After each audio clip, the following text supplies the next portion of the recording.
Donc, bienvenue à toutes et à tous à cette session d'information sur la nouvelle COP. Donc, avant de commencer, euh, il y aura probablement des personnes qui ont déjà participé à cette session d'information. Bien, je voulais vous dire dans ces cas que il n'y a pas de nouvelles informations par rapport aux informations que je vous ai déjà données les mois derniers. Si ce n'est que pour la date à partir de laquelle la plateforme sera ouverte à tous les participants, que je vais l'annoncer tout de suite. Comme ça vous donnera la possibilité de partir pour ceux qui ont déjà les autres informations. Donc, c'est à partir du 27 mars. Donc, la date d'ouverture de la plateforme de la nouvelle COP est le 27 mars. Et donc, on peut commencer. Moi, je m'appelle Luca Uccello, je suis responsable RSE et finance durable au Pacte mondial Réseau France et en charge du pôle programme. Donc, aujourd'hui, nous allons voir ensemble qu'est-ce que c'est la nouvelle COP, la proposition des valeurs, dans quel contexte elle s'inscrit, ainsi que la trame et les contenus du questionnaire et les fonctionnalités de la plateforme numérique. Donc, pourquoi cette nouvelle COP? Il faut effectivement plus détailler dans quoi cette nouvelle COP s'inscrit, parce qu'il s'agit d'une communication sur les progrès, du progrès des entreprises par rapport à l'agenda 2030. Et effectivement, depuis la création du Pacte mondial, l'agenda 2030 a progressé, effectivement. La contribution du secteur privé a fait des progrès. On l'a vu aussi avec les baromètres des ODD, il y a des choses qui évoluent. Il y a aussi des messages positifs à passer. Euh, donc ici à l'écran, vous voyez quelques exemples. Néanmoins, il faut aussi se dire que dans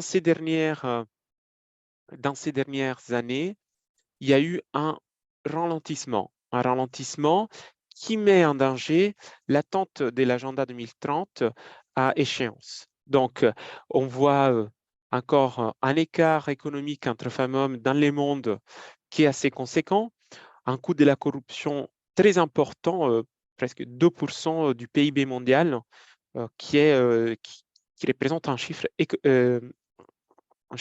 astronomique. On a aussi la condition des travail des travailleurs, des personnes qui travaillent en condition de pauvreté et encore du travail des enfants. Donc, du travail des enfants aussi très conséquent. Donc, tout ça dans une planète qui se réchauffe. Et donc, un risque pour la santé, pour la biodiversité et donc pour la survivance de l'espèce humaine. Euh, on a donc du retard qui s'accumule sur l'agenda 2030 et effectivement, il s'agit d'un problème mondial. Et donc, à une problème mondial, il faut une solution globale. Et c'est pour ça que les secrétaires généraux de l'ONU appellent à une action collective. Et c'est donc par cela que le Pacte mondial souhaite aussi apporter la contribution du secteur privé pour répondre à ces défis. Donc, dans ces contextes, il est nécessaire de piloter avec beaucoup plus de transparence et de redevabilité l'action du secteur privé pour atteindre cet agenda 2030. Et donc, les entreprises peuvent désormais, grâce à cette nouvelle communication sur les progrès, être de plus en plus transparentes et illustrer leurs progrès pour atteindre ces objectifs. En quoi consiste cette communication sur les progrès? Elle n'a pas changé dans la structuration. Elle est toujours composée par une déclaration du PDG exprimant un soutien continu au Global Compact des Nations Unies, et ça se fera avec une signature électronique. Donc, cette déclaration qui normalement était une lettre rédigée demain, donc à partir du 27 mars, ce sera une lettre standardisée avec une signature électronique. Cette lettre standardisée vous sera fournie, elle sera juste à remplir. Et puis, Deuxième pilier de la communication sur les progrès est les questionnaires. Donc, effectivement, on abandonne le format narratif pour accueillir un format plus standardisé qui permet effectivement de voir les progrès qui ont été faits jusqu'à aujourd'hui et comment, en effet, les entreprises s'y prennent. Ensuite, on peut aussi dire que les rapports de développement durable qui étaient narratifs, qui est narratif, peut être téléchargé sur la plateforme, mais il n'est pas obligatoire, il est facultatif. Donc, pour répondre aux obligations de communication telles que représentant l'engagement que vous avez pris en adhérant au pacte mondial, il faut présenter la déclaration du PDG et les questionnaires remplis. Et ensuite, tout document que vous souhaiteriez mettre sur la plateforme, vous pourrez les faire. Voilà, c'est facultatif et ça, on vous donne la possibilité de les faire. Ensuite, donc, les messages clés que je souhaite vous donner parmi d'autres sont que la période de soumission change. Jusqu'à aujourd'hui, vous aviez des dates limites auxquelles vous pouviez en fait poster votre COP en ligne. Eh bien, à partir de cette année, la période de soumission change. Donc, vous avez en 2023, vous avez du 27 mars jusqu'au 30 juin pour déclarer votre COP et garder votre statut actif. Et à partir de l'année prochaine, la période de soumission sera standardisée à partir du 1er mars au 30 juin. Donc, cette année, ça représente une exception parce que nous sommes en train de faire des développements IT ultérieurs qui vous permettront d'avoir un niveau de service important avec les fonctionnalités qui vont avec et je vous illustrerai quelles sont ces fonctionnalités qu'on met à disposition. Et ensuite, autre information importante, si vous ne soumettez pas les questionnaires pour les 30 juin, donc votre entreprise change des statuts et prendra un statut non communicant. Donc, sera un statut de non communicant qui peut être gardé jusqu'au 31 décembre. Vous pouviez réchanger votre statut de non-communicant à actif si, par exemple, entre les 30 juin et les 31 décembre, effectivement, vous remplissez votre COP et vous soumettez votre COP en ligne. Par contre, si vous ne publiez pas votre COP pour les 31 décembre, à partir du 1er janvier de l'année suivante, votre entreprise peut être radiée sera radiée du pacte mondial. Donc, ça, c'est très important à intégrer comme information parce que jusqu'à aujourd'hui, on avait des lettres de grâce, de demande de délai, on avait donc des dérogations. Et bien, cela ne sera plus possible à partir de cette année. Attention aussi, les statuts Learner et GC Advance sont supprimés.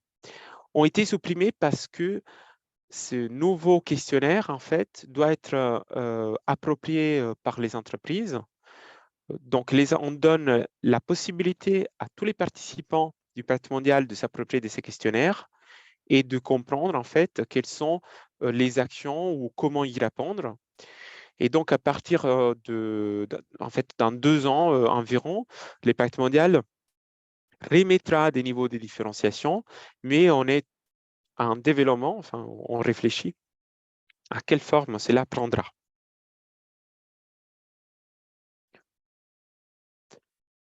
Donc, qu'est-ce que nous pensons que la communication sur les progrès pourra apporter à votre entreprise?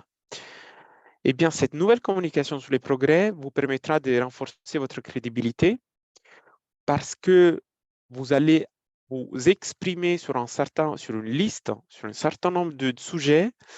Vous allez vous exprimer votre matérialité, mais aussi les actions que vous avez mises en place, les objectifs que vous souhaitez atteindre dans les années suivantes. Et vous allez renforcer votre crédibilité, d'autant plus que vous pouvez suivre les progrès d'année en année.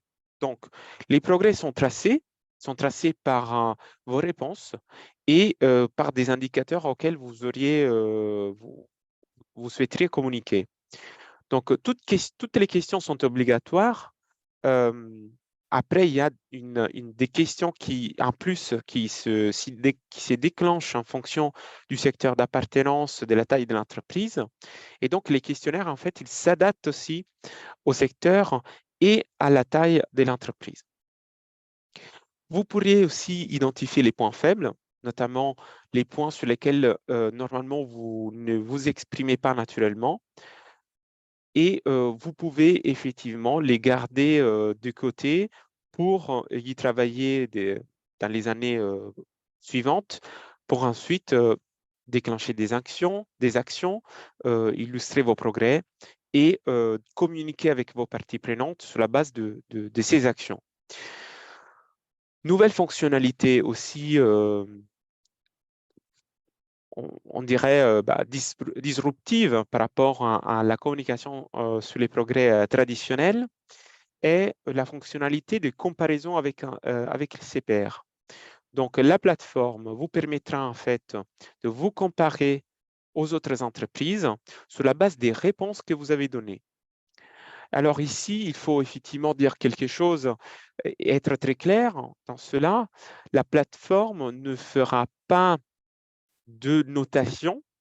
Donc, les pactes mondiaux restent une entité de l'écosystème onusien, donc n'est pas juge, et je répète, les pactes mondiaux n'est pas juge de vos performances, il n'est que un support de votre démarche et vous met en visibilité, donc met en visibilité vos réponses pour ensuite vous permettre d'identifier voilà, les points faibles, d'apprendre et donc de vous améliorer et suivre vos progrès.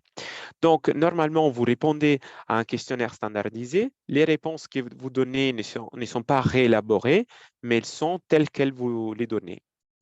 Donc, ça aussi, très important parce que vous êtes maître des réponses que vous donnez, vous êtes maître de la donnée. Et je répète, voilà, la donnée est publique et accessible à tous, comme c'est déjà le cas aujourd'hui, parce qu'aujourd'hui, en effet, quand vous mettez un rapport de développement durable en ligne, il est accessible à toutes les parties prenantes. Une petite aperçu de la nouvelle plateforme, cela vous permettra de comprendre plus ou moins la forme que cela prendra. Donc, on a effectivement une page d'atterrissage qui est celle que vous voyez, avec deux onglets, un onglet tableau de bord et un onglet rapport. Dans l'onglet tableau de bord que vous voyez affiché, vous avez les questionnaires et la déclaration du support continu du PDG. Ensuite, si on va sur le deuxième onglet, les rapports, vous avez le questionnaire et les rapports et la déclaration des soutiens continus du PDG que vous pouvez commencer et donc que vous voyez affiché en haut de la page. Et en bas de la page, notamment, vous avez tous les rapports que vous aurez publiés dans le passé. Quand vous rentrez dans les questionnaires et donc vous êtes en train d'y répondre, voici la forme qui s'apprend. Vous avez sous la gauche tous les chapitres avec les questions qui y sont liées et sur la droite, les questions qui se déroulent au fur et à mesure. Vous avez, et on le voit affiché, je ne sais pas si tout le monde arrive à lire, mais vous avez en bas de chaque question un point d'interrogation qui donne toute la définition des indicateurs ou sujets évoqués dans la question, donc vous permettant de mieux comprendre la question et d'y répondre consciemment. Et ensuite, vous avez aussi à côté de ces points d'interrogation un signet qui vous permet en fait de marquer la question si jamais vous n'avez pas de réponse. Si vous n'avez pas de réponse, effectivement, vous pouvez interrompre, mettre un signet, passer à la question suivante et y revenir plus tard dans la journée ou dans les semaines à venir pour vous permettre de collecter les données ou la réponse que vous cherchez auprès de vos équipes. Eh bien, à la fin du questionnaire, si jamais vous avez encore des questions en suspens, mais vous ne voulez pas dérouler tous les questionnaires pour rechercher à nouveau la question, vous avez une petite case à cocher en haut à droite de cet écran, et les questions auxquelles vous n'avez pas répondu s'afficheront. Donc, bien évidemment, je lis la question que vous avez posée sur la messagerie. Ce n'est pas un test, il n'y a pas de temps limite. Donc, les temps limites qui vous est donné, est juste la fenêtre des temps de période de soumission qui est entre cette année sera entre les 27 mars et les 30 juin. Donc, vous avez plusieurs mois pour y répondre. Et donc, à partir de l'année prochaine, ce sera entre les 1er mars et les 30 juin. Et ce n'est pas que pour la France, c'est pour tout le monde, tous les participants du pacte mondial de l'ONU. Les questionnaires de la nouvelle COP, nous allons voir un peu plus dans les détails de quoi il s'agit. Donc, il s'agit d'un questionnaire entre 52 jusqu'à 74 questions. Vous voyez qu'il y a il y a des questions en plus qui peuvent s'afficher, et ceci est en fonction du secteur d'appartenance de votre entreprise. C'est pour cela que moi, je vous encourage à voir sur votre fiche en ligne sur les sites du Pacte mondial de l'ONU votre secteur d'appartenance, parce que si jamais votre secteur d'appartenance n'est pas les bons, vous pourriez effectivement le changer.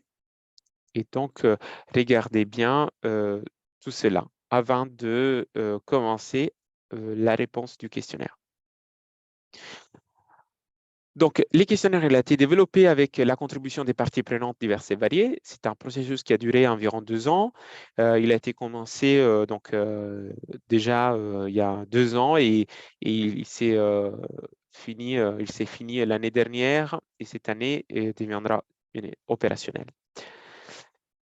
Les parties prenantes qui ont été consultées ont été diverses et variées, donc secteur privé, agences onusiennes, initiatives des reporting internationales telles que les GRI, IFRS, d'autres. Voilà, il y en a vraiment beaucoup. Et donc,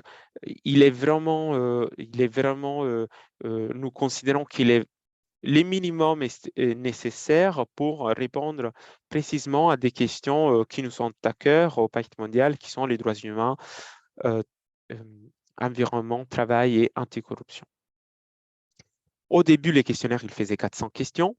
Il a été réduit à 52 questions. Donc, un travail conséquent des synthèses a été fait. Les questionnaires ajoutent de la valeur et il est aligné aux référentiels et standards existants en RSE. Effectivement, vous ne verrez pas des nouvelles questions auxquelles vous n'avez jamais été confronté. Il s'agit de questions, indicateurs ou sujets que vous connaissez déjà normalement.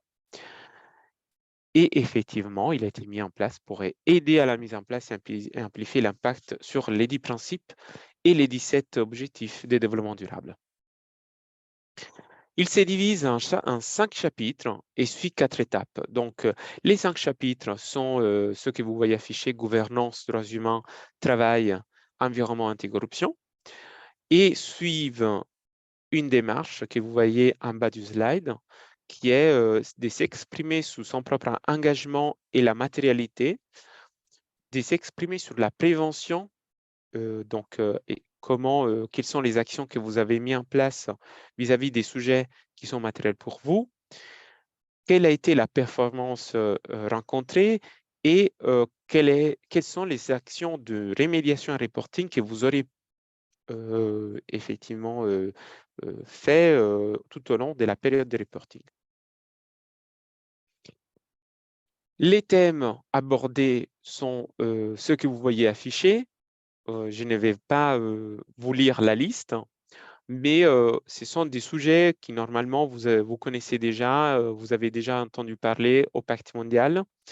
ce sont des sujets que vous avez sûrement vus soit dans les groupes de travail, soit tout au long de la vie associative au Pacte mondial ou dans d'autres référentiels RSE. Donc, voilà, on a beaucoup de sujets droits humains de travail, l'anticorruption et l'environnement qui est très vaste parce qu'on ne parle pas que de changement climatique, énergie, biodiversité, mais des pollutions de l'air, déchets, océans et eau que nous considérons aussi menacés. Donc, c'est très important d'intégrer tout cela. La structure du questionnaire, finalement, se répartit de cette façon. C'est une matrice qui veut illustrer la distribution des questions tout au long des chapitres et de la démarche des réponses. Donc, je vous donnerai accès à cette présentation à la suite de cette session d'information. Et aussi, nous avons fait un travail d'analyse des matérialités de chaque question pour chacun des ODD. Il y a aussi un projet de vouloir développer de plus en plus d'indicateurs concrets qui puissent illustrer vos réponses, la contribution, illustrant la contribution de l'entreprise aux ODD. Et donc, ça se fera sur la base de cette analyse des matérialités. Aujourd'hui, cette analyse, elle est aussi disponible sur le guide en ligne. Donc, je vous donnerai aussi accès à ce guide qui est déjà en ligne en anglais sur les sites du Pacte mondial depuis l'année dernière et sera bientôt disponible aussi en français. Comment finalement, en fait, ces questionnaires prennent forme? On a plus de 65% des questions, en fait, qui représentent des matrices de progression. On verra un exemple tout à l'heure. Et on a aussi des questions du type sélection multiple. Donc, ces deux types de questions permettent à l'entreprise de se positionner par rapport à leur niveau de maturité. Il est aussi possible que l'entreprise ne soit pas du tout positionnée sur une question parce qu'elle n'y répond pas, parce qu'elle n'a pas encore commencé à travailler sur les sujets. Eh bien, on verra qu'on donne toujours la possibilité de ne pas communiquer car les processus n'est pas encore en place ou parce que effectivement vous venez de commencer la démarche. Une petite aperçu de finalement comment est structurée une question de la COP. Vous avez bien évidemment les titres. Vous avez toujours les références existantes en matière de RSE et de standards de reporting en sous-titres. Vous avez des instructions sur la méthode de réponse et ensuite, vous auriez toujours une case texte libre qui vous permettra de contextualiser votre réponse. Ensuite, voici une matrice de progression que je vous ai illustrée tout à l'heure. En fait, vous allez vous positionner sur cette matrice en fonction de votre maturité. L'idée est que, en partant de la partie gauche de la matrice jusqu'à la partie droite, vous avez de plus en plus de maturité. Et quand vous vous positionnez sur la partie droite de la matrice, il s'avère aussi que vous pouvez déclencher des questions en plus qui vont vous demander, par exemple, dans les cadres de cet exemple, quels sont les objectifs environnementaux que vous vous êtes donnés. Alors, est-ce que les questionnaires, et ça c'est une question qui revient souvent, est-ce que la COP demande des preuves des déclarations qui sont faites?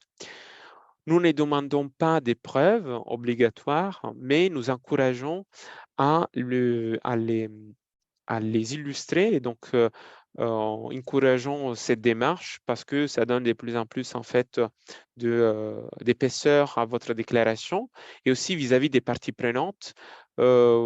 c'est pour vous beaucoup plus pertinent en fait de faire une déclaration et illustrer la preuve derrière. Mais nous ne demandons pas, en fait, ce n'est pas obligatoire d'émettre des preuves. Par contre, nous demandons absolument de la transparence par rapport à l'audit ou la certification des données que vous annoncez dans la COP. Et donc, c'est notamment le cas de cette question où on demande si l'information que vous déclarez, elle est certifiée par un tiers. Et donc, tout cela devrait vous donner une idée de notre démarche, enfin de la démarche du Pacte mondial, qui est celle d'une initiative sur base volontaire où vous déclarez effectivement des choses, mais bien évidemment, pas obligatoire d'émettre des preuves. Et donc, ceux qui souhaiteraient les mettre sont bien évidemment ceux qui vont avoir des déclarations de plus en plus fortes et vis-à-vis des parties prenantes.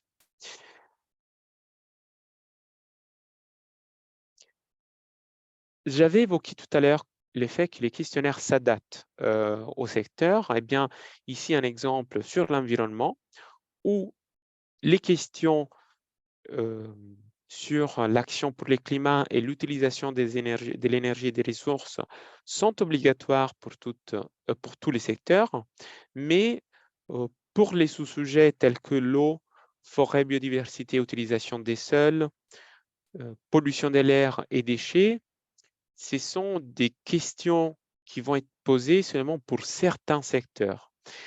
Ce serait notamment le cas pour le secteur de la chimie ou pétrolier, mais il y a d'autres exemples. Si vous voulez avoir accès à la matrice illustrant pour quel secteur ces questions sont obligatoires, vous pourriez les faire en consultant les guides auxquels je vous donnerai accès plus tard à la fin de cette présentation. Et donc, on disait aussi que les questionnaires s'adaptent à la taille de l'entreprise. Et c'est pour cela que certaines questions vous donneront la possibilité de choisir des réponses telles que non applicables ou inconnues. Non applicables si effectivement les questions ne sont pas matérielles pour des petites entreprises ou pour certains secteurs, et inconnues au cas où la question est oui, bien matériel pour vous, mais les processus de récolte des données, par exemple, pour mesurer vos performances extra-financières, n'existent pas encore dans au sein de la structure. Donc, ce sont des petites nuances, mais qui, vis-à-vis des parties prenantes, peuvent faire la différence parce que dire que effectivement une question n'est pas matérielle pour vous est différent de dire qu'une question est matérielle mais que les processus de récolte des données n'existent pas encore. Donc, on a ces nuances qui vous permettront de vous positionner au mieux selon chacun de vos entreprises, et ça vous donnera aussi la possibilité, quand vous reviendrez les années suivantes sur les questionnaires, de voir où est-ce que vous aviez mis, par exemple, la réponse inconnue et que vous avez par la suite développé un processus de récolte des données, parce que voilà, tout ça vous donnera aussi une analyse d'écart par rapport aux progrès qui ont été faits, et vous pouvez illustrer comment vous avez évolué.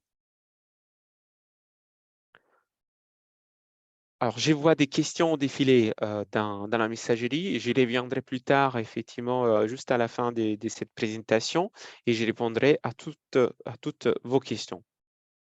Quelles sont finalement les fonctionnalités que la plateforme met à disposition des membres?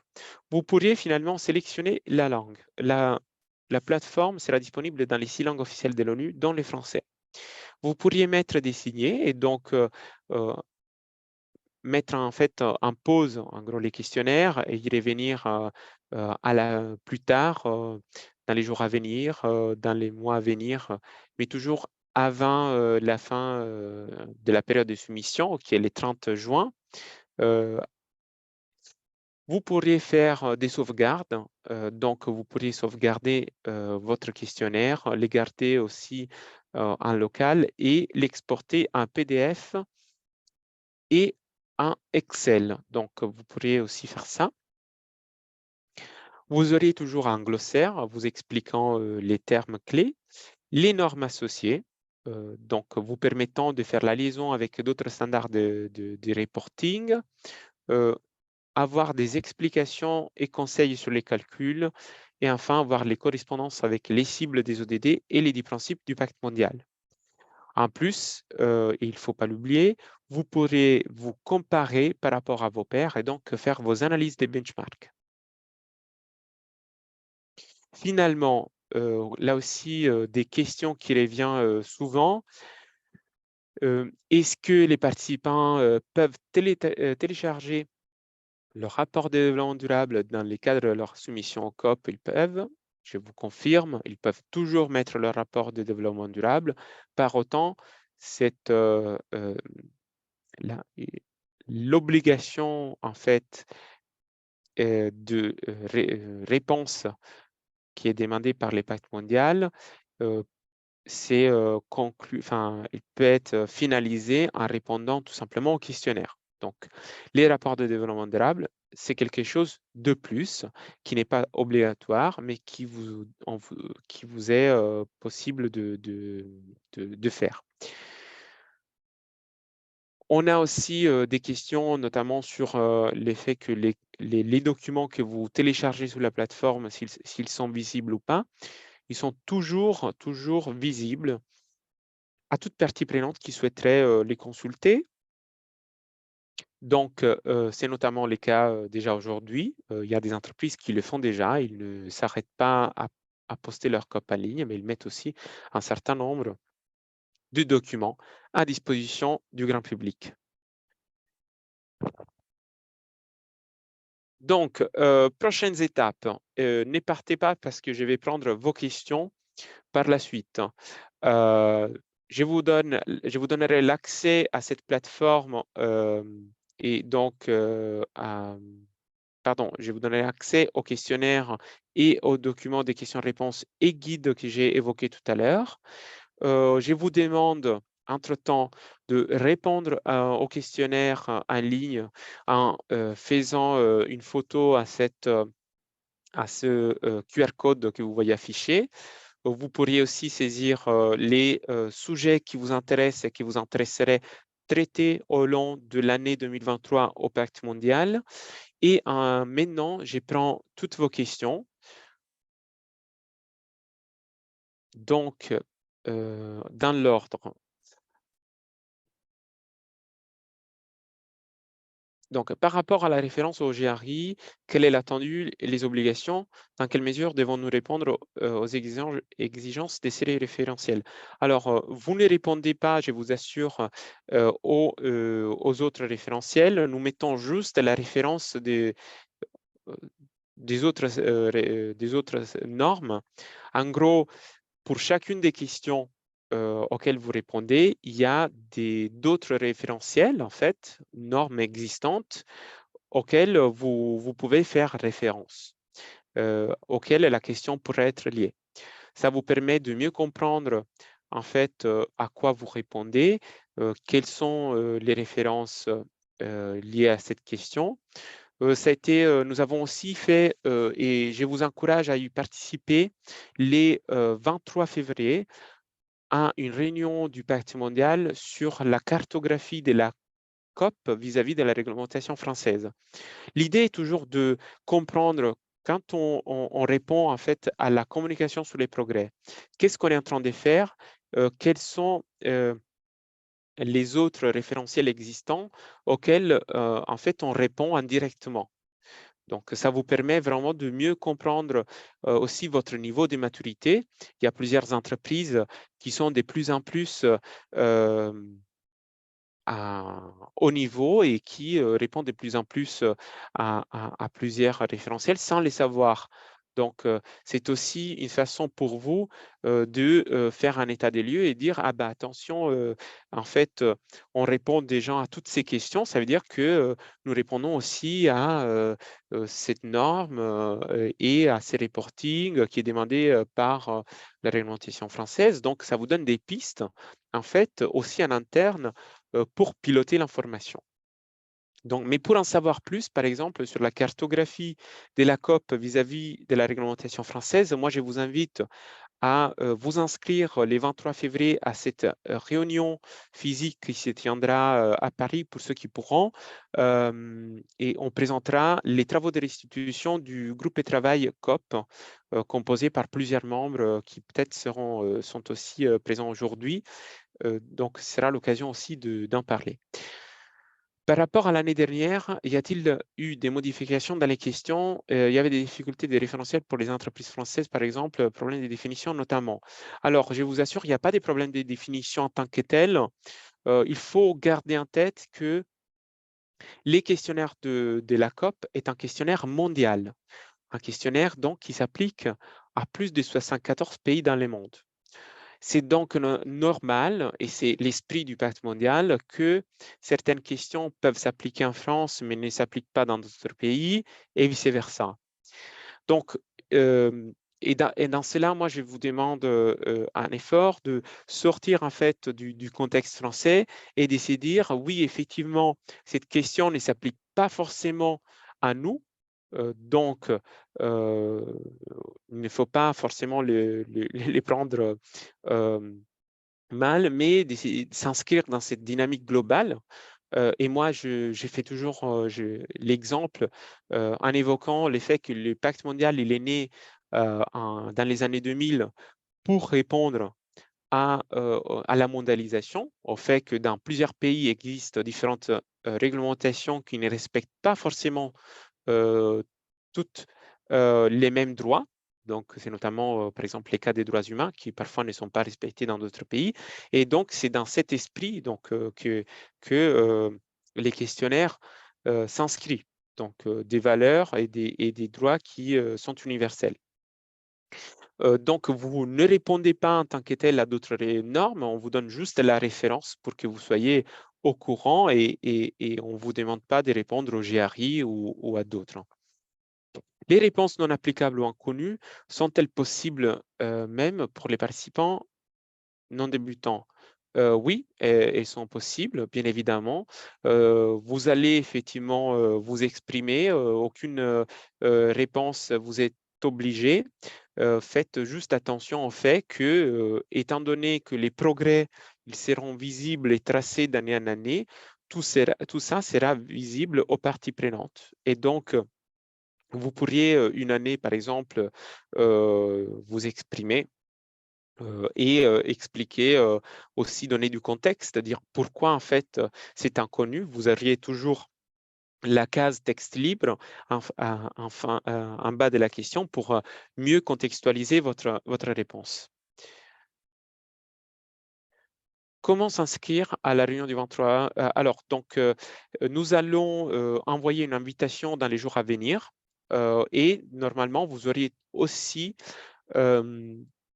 sur l'agenda en ligne, sur les sites du Pacte mondial, donc pactemondial.org, vous avez l'événement et vous pouvez vous y inscrire.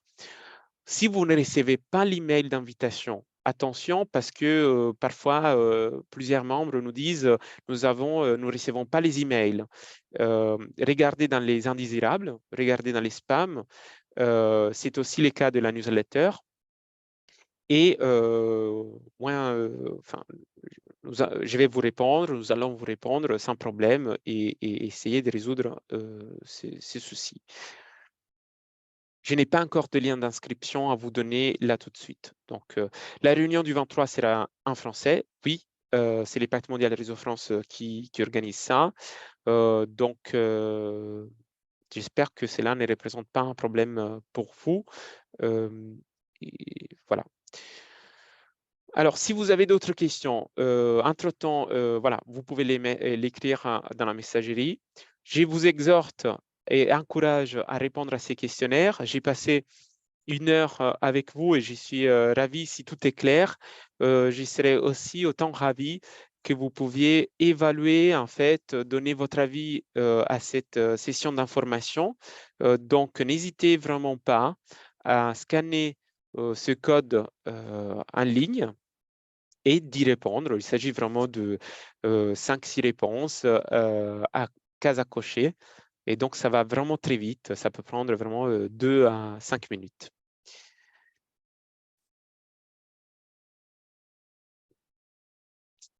Alors oui, je suis les référents pour la COP, donc vous pouvez toujours me poser des questions. Il existe aussi ce groupe de travail COP.